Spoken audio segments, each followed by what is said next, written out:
Alright, so for the grinding portion of this, cutting that bottom frame off, I don't feel like doing it in the middle of this field, so we're going to relocate.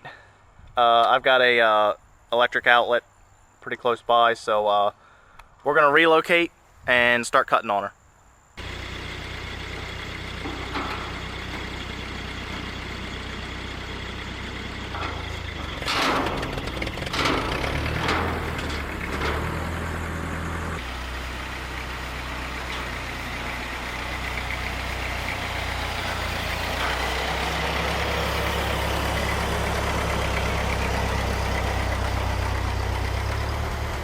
Goal is to try and roll this thing on its side in a nice controlled fashion, and that way it'll be a little easier to cut this bottom frame area off.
Alright, so we got the frame off, and this is actually going to be used to help build each of the wheels, all four of them actually. My plan is to save this. What I'm probably going to do is mount rollers somewhere in here, and the idea is to be able to spin this tank on the rollers. I haven't really engineered it all up and how I'm going to do this, but this will definitely be part of it, to use the frame in building not just this tank, but also our lovely front wheels over there. So for right now, I'm going to hang on to this, and obviously I'll have some cleaning up to do here, just where the grinder dug in a little bit on these welds. But all in all, underneath, looks pretty good. Obviously it's got a little bit of surface rust going on, kind of some little bit of scaly stuff, but not anything that looks like the tank was damaged or anything. So that's good. Next is going to be the very exciting and fun part of cutting the tank directly in half, at which point I'll actually be able to go inside and show you guys the true condition of this tank.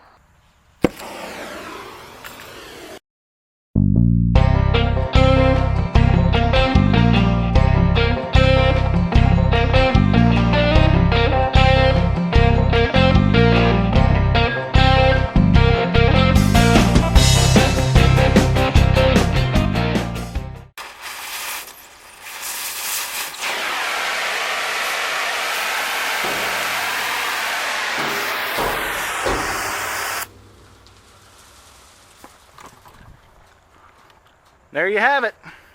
Alright, let's take a look inside here. Not too bad looking.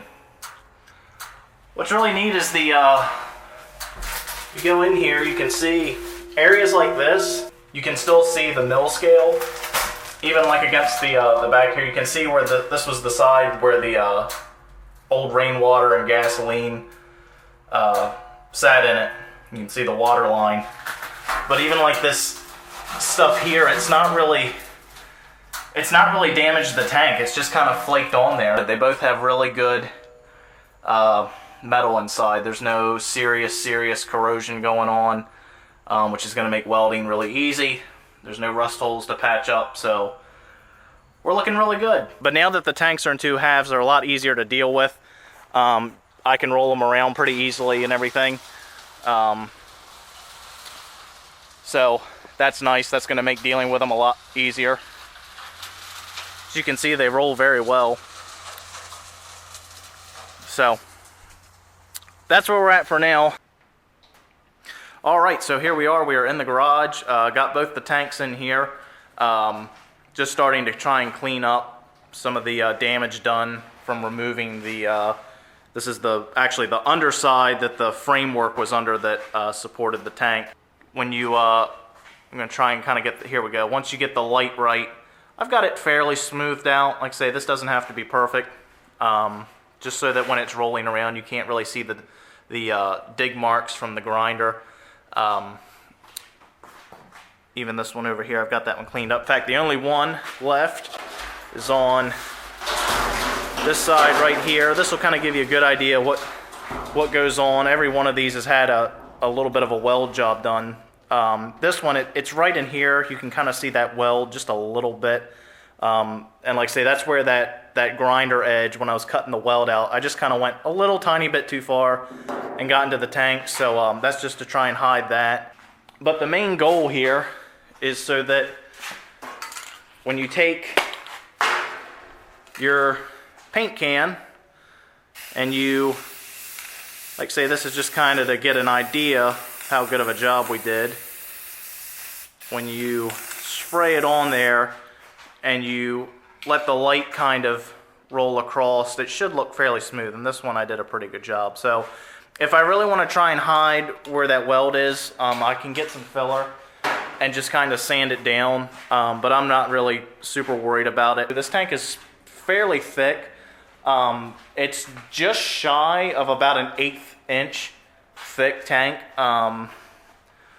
You can see this is probably the best area right here. That's pretty true to how thick the tank is there.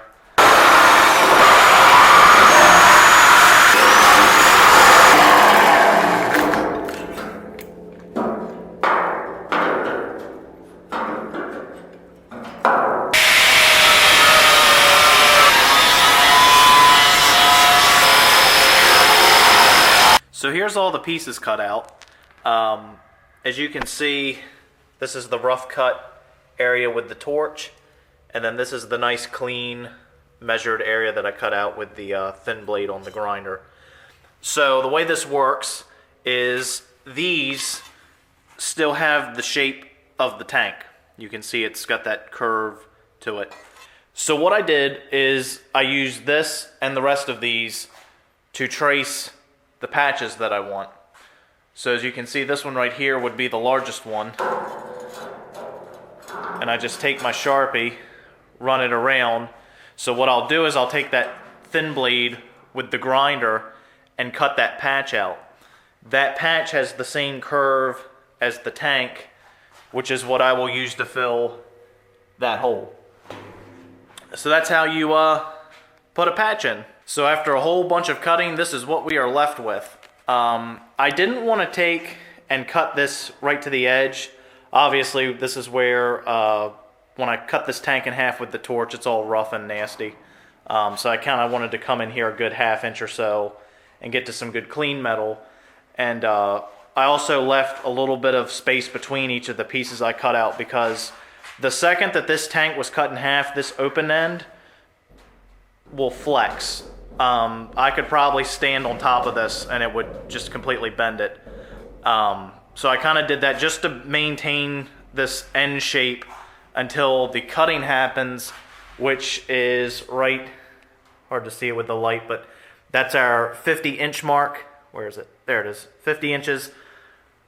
From there down, that's what we're keeping. That is one wheel.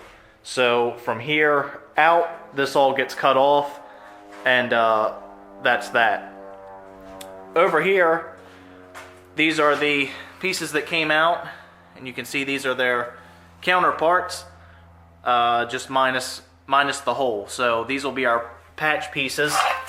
So this big one will go to plug this hole, and then so on and so forth. So as it stands right now, got some more metal prep to do, and then we will start tacking pieces in.